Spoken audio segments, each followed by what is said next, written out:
इस कार्यक्रम के पुण्यार्जक हैं Sanjay Jain, Richa Jain, Shrey Jain, 141 R K colony, lane number 7, Nimbahera, जिला चित्तौड़गढ़।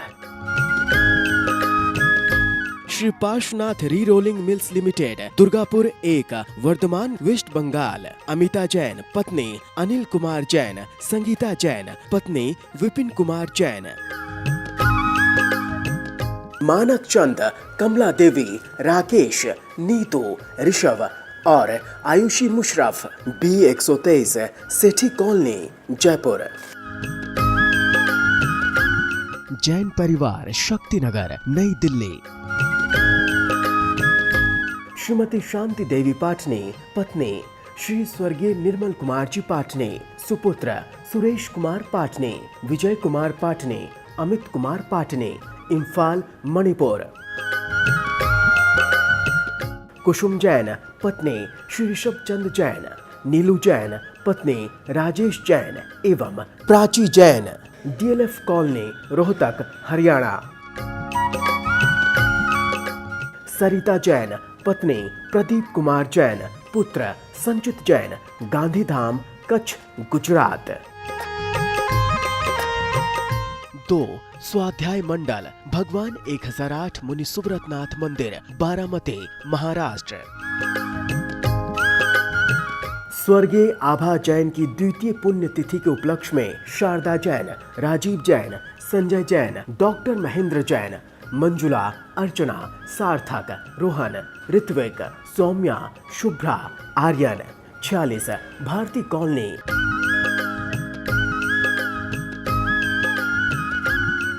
जय जिनेन्द्र।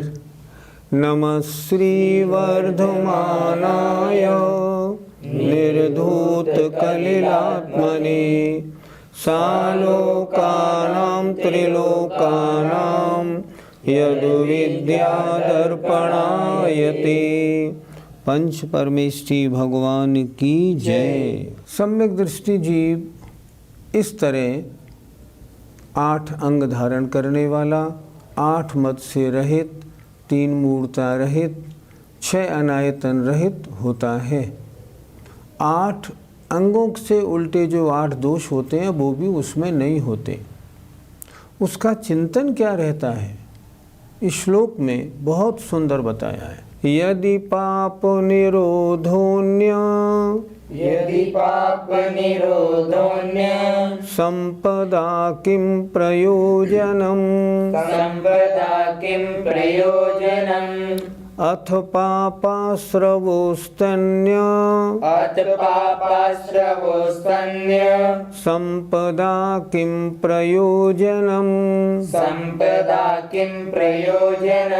बोलिए।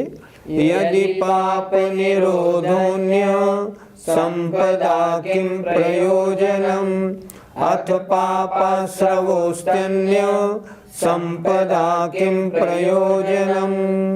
सम्यक दर्शन प्राप्त कर लेने के बाद अब सम्यक दृष्टि का विचार कैसा बनता है। सम्यक दृष्टि सोचता है सम्यक्त के बाद अब मैं व्रतों की ओर, अणुव्रत और महाव्रतों की ओर अग्रसर हूँ। देखिए उसकी धारणा कैसी होती है।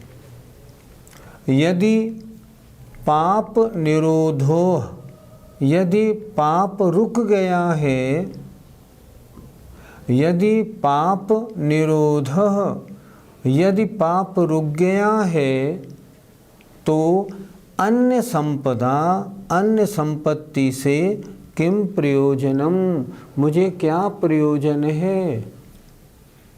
मैं अगर व्रतों को धारण कर लूँ, महाव्रतों को धारण कर लूँ और किसी तरह पाप को रोक लूँ तो फिर और मुझे संपदा चाहिए ही क्या।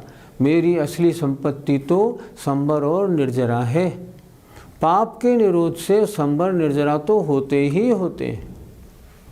और यदि अथ पाप आश्रव, यदि पाप का आश्रव बराबर हो रहा है तो अन्य संपदा किम प्रयोजनम।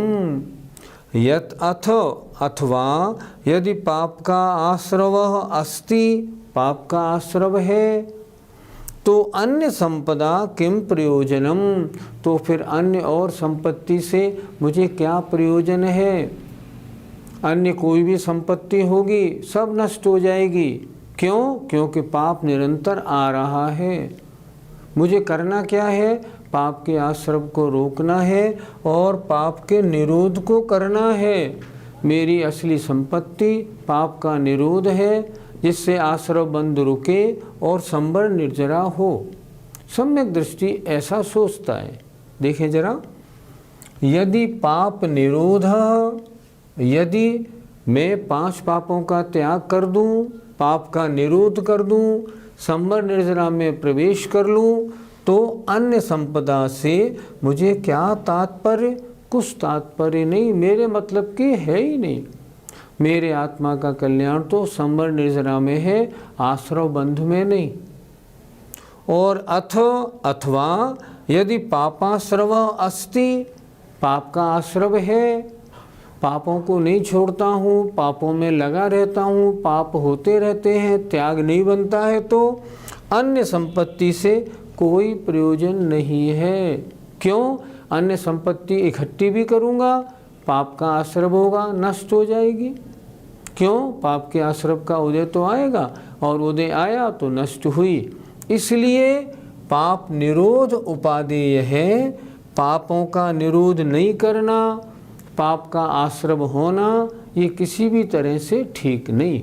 उसकी धारणा ऐसी बनती है। पंडित जी, सम्यक दृष्टि क्या पाना चाहता है और क्या छोड़ना चाहता है? सच्चे देव शास्त्र गुरु की श्रद्धा है, वह अपना आचरण शास्त्र के अनुसार बनाना चाहता है।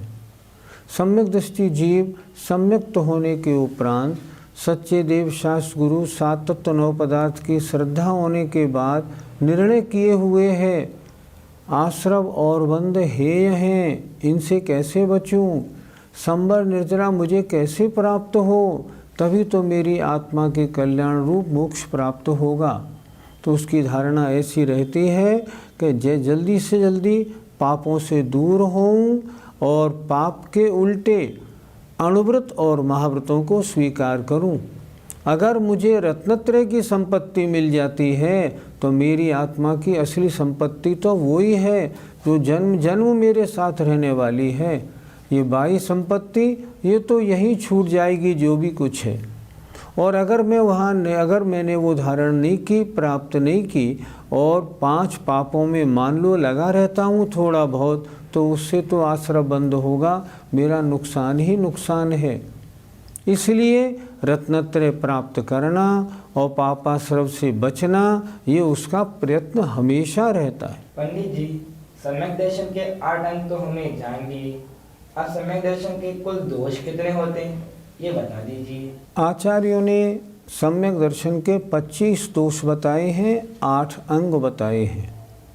अंगों की चर्चा हो गई।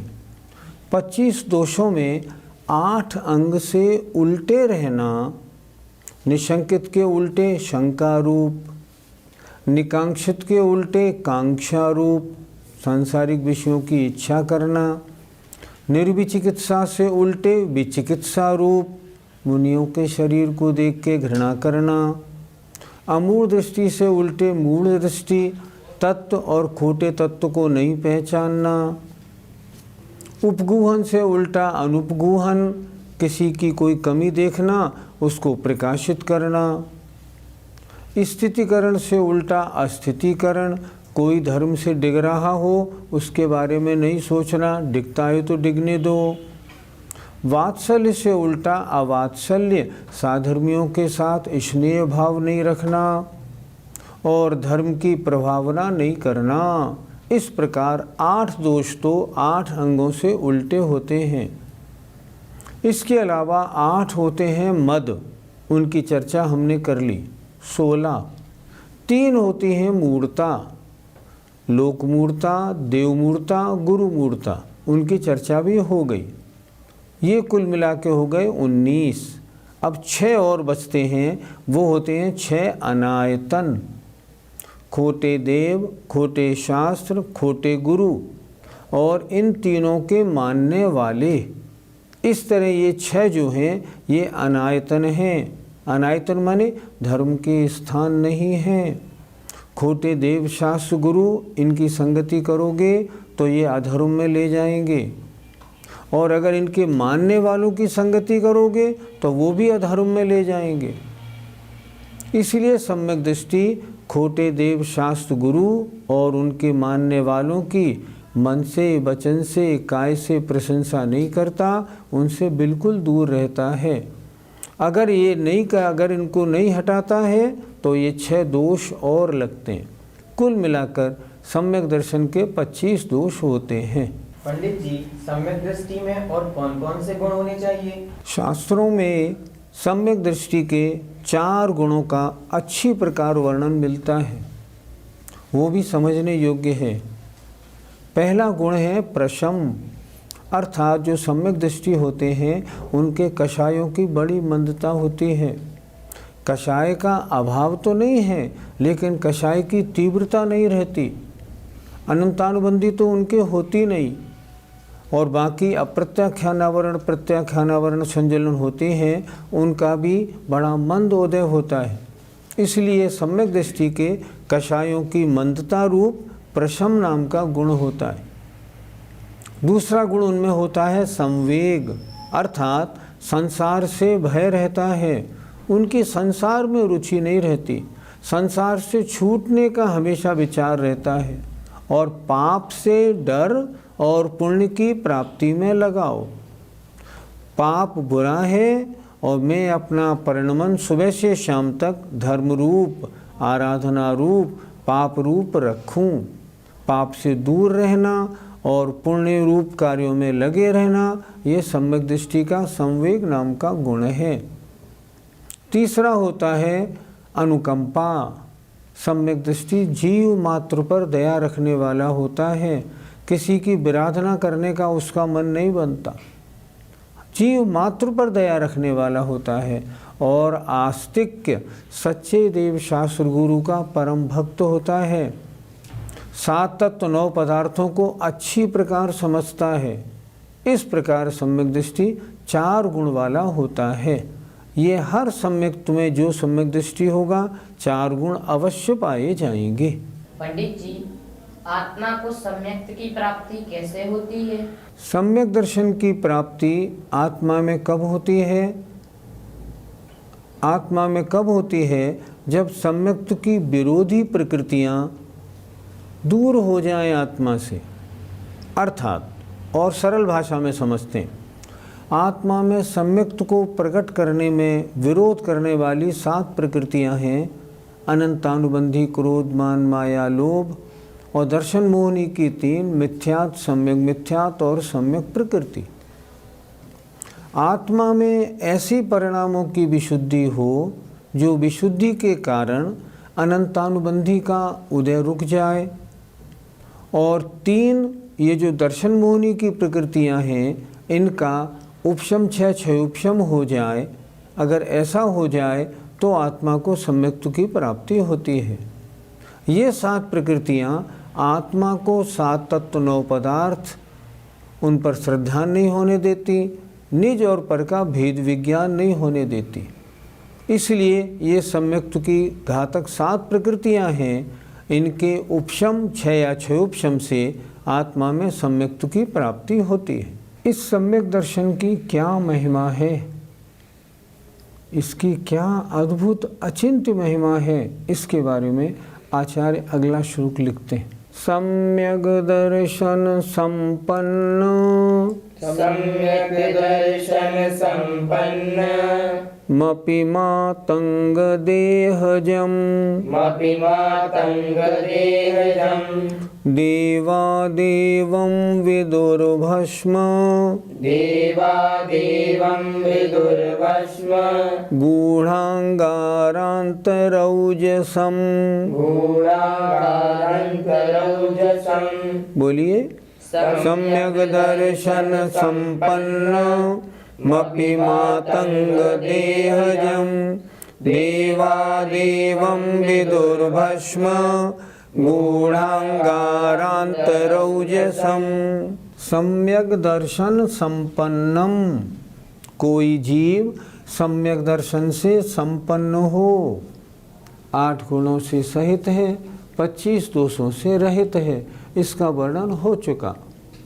कोई जीव सम्यक दर्शन से संपन्न हो लेकिन मातंग माने चांडाल के शरीर में उत्पन्न हो। कुल कौन सा? पैदा कहाँ हुआ है? चांडाल के कुल में। शरीर से चांडाल है लेकिन आत्मा में सम्यक दर्शन उत्पन्न हो चुका है। फिर देखें, मातंग देहजम चांडाल के शरीर में उत्पन्न होते हुए भी अपि यदि वो सम्यक दर्शन से संपन्न है तो देवादेवम विदुहु, जिनेंद्र भगवान उसको देव माने पूज्य कहते हैं। ये पूज्य है, ये महान है, ऐसा कहते हैं। चांडाल है तो क्या हुआ, लेकिन इसकी आत्मा तो सम्यक रूपी रत्न से विभूषित है। कैसा है वो? उसको बताया, भस्म गूढ़ अंगार अंत रौजसम, अर्थात राख से राख के भीतर ढके हुए अंगार की चमक के समान चमक वाला है। कोई अंगारा हो, उसके ऊपर राख आ गई हो, अंदर से तो उसकी अग्नि में चमचमाहट रहती ही रहती है। वैसे ही शरीर से चाहे चांडाल है लेकिन उसने अपनी आत्मा में सम्यक दर्शन उत्पन्न कर लिया है तो आत्मा परम प्रकाश से युक्त है, परम पवित्र है। इसलिए जिनेंद्र भगवान कहते हैं ये पूज्य है, चांडाल होते हुए भी पूज्य है। तो क्या हम ऐसे चांडाल की पूजा कर सकते हैं? पूजा करने के योग्य कौन होते हैं? पूजा करने के योग्य होते हैं 9 देवता। 9 देवता का मतलब अरहंत सिद्ध आचार्य उपाध्याय साधु, 5 तो परमेष्ठी, जिन वाणी, जिन धर्म और जिन चैत्य और जिन चैत्यालय। चांडाल की पर्याय में जो जीव उत्पन्न हुआ है वो कहाँ तक जा सकता है? सम्यक दर्शन प्राप्त कर सकता है और आगे व्रतों को धारण करके पंचम गुण स्थान तक जा सकता है, इससे ऊपर नहीं जा सकता। अर्थात पंच परमेष्ठी में उसकी गिनती नहीं हो सकती, वो साधु नहीं बन सकता। और जब 9 देवताओं में वो नहीं आ सकता तो वो पूजा करने के योग्य तो नहीं है। पूज्य माने सम्माननीय है, अर्थात श्रेष्ठ है, महान है, वो तो ठीक है, लेकिन पूजा के योग्य नहीं है। ऐसा जीव सम्यक दर्शन से सहित होने के कारण शरीर से चाहे उत्पन्न हो किसी भी कुल में, फिर भी महान माना जाएगा। और जिनेंद्र देव कहते हैं ये पूज्य है, सम्माननीय है, आदरणीय है। इसकी आत्मा में जो सम्यक उत्पन्न हुआ है वो सम्यक ही तो रत्न है और रत्न से सहित होने के कारण ये पूज्य है। ऐसा इसलिए कहा गया, लेकिन पूजा करने के योग्य नहीं कहा गया। पंडित जी, क्या नीच गोत्र वालों की दीक्षा नहीं हो सकती? शास्त्रों में 4 वर्णों का वर्णन मिलता है, ब्राह्मण, क्षत्रिय, वैश्य और शूद्र। ब्राह्मण, क्षत्रिय और वैश्य ये तो मुनि बनने की योग्यता रखते हैं, कोई आपत्ति नहीं। पर शूद्र 2 प्रकार के होते हैं, एक स्पर्श शूद्र, एक अस्पर्श शूद्र। स्पर्श शूद्र वो हैं जिनको छूने के बाद हमें स्नान नहीं करना पड़ता, या जिनसे छुपी हुई वस्तु को हम प्रयोग में ले लेते हैं, जैसे धोबी है, सुनार है इत्यादि।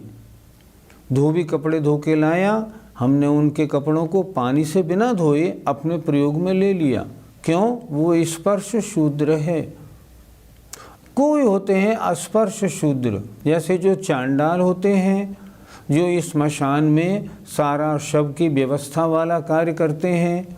ऐसे जो लोग होते हैं ना, वो लोग अस्पर्श शूद्र होते हैं, जिनसे स्पर्श होने के बाद लोग स्नान करने की सोचते हैं, वो होते हैं अस्पर्श शूद्र। जो स्पर्श शूद्र हैं वो पंचम गुण स्थान तक जा सकते हैं, वे व्रतों को धारण कर सकते हैं, क्षुल्लक तक बन सकते हैं। लेकिन अस्पर्श शूद्र जो होते हैं वो उनको क्षुल्लक दीक्षा नहीं दी जाती। वो सम्यक्त को प्राप्त करने के बाद व्रतों को धारण करके पंचम गुण स्थान में तो आ सकते हैं, लेकिन क्षुल्लक आदि की दीक्षा उनकी नहीं होती। इस प्रकार शास्त्रों में विधान है। ऐसा विधान क्यों है?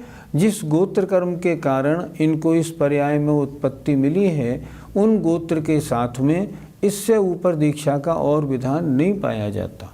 गुरुजी, अगर चांडाल सम्यक दर्शन प्राप्त कर ले तो क्या उसमें इतनी पवित्रता नहीं आएगी वो मुनि बन जाए? इस संबंध में हमेशा शास्त्रों में जो आज्ञा दी है ना, उस शास्त्रों की आज्ञा पढ़नी चाहिए और उसके अनुसार अपनी धारणा और अपना कर्म कर्तव्य उसी अनुसार बनाना चाहिए। शास्त्रों में स्पष्ट लिखा है, नीच गोत्र वाले जो शूद्र होते हैं वो दो प्रकार के हैं, जो मैंने बताया, स्पर्श और अस्पर्श। अस्पर्श चाहे कितना ही अपने घर में भजन पूजा पाठ करने वाला हो, कितना ही उसके परिणामों में जैसा भी उसके परिणाम है बहुत मजबूत हो, सिद्धांतों में बहुत दृढ़ रहने वाला हो, जैसे यमपाल चांडाल था, कुछ भी हो, लेकिन उसके बावजूद भी उसकी दीक्षा नहीं होती।